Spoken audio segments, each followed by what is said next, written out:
Өнөөгийн үеийнхэн ямар нэгэн хүн болохыг хүсэхээс илүүтэйгээр ямар нэгэн хүн шиг харагдахыг хүсдэг болсон. Тэд баян хүн шиг харагдахыг хүсдэг, тэд амжилттай хүн шиг харагдахыг хүсдэг, тэд ухаантай хүн шиг харагдахыг хүсдэг.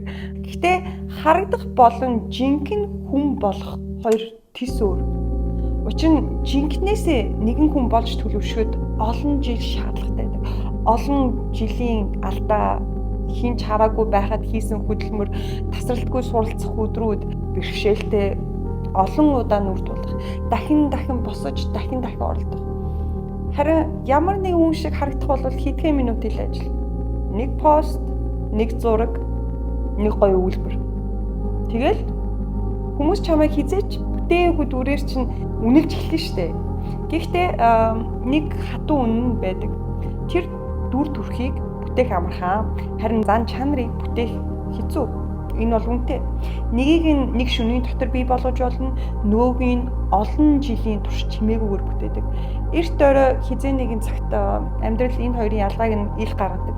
Учир нь нэг өдөр хүмүүс чамайг ямар харагддгийг чинь биш, харин юуг бүтээн байгуулснаар чинь л жинхэнэ дүгнэлт хийж эхэлдэг.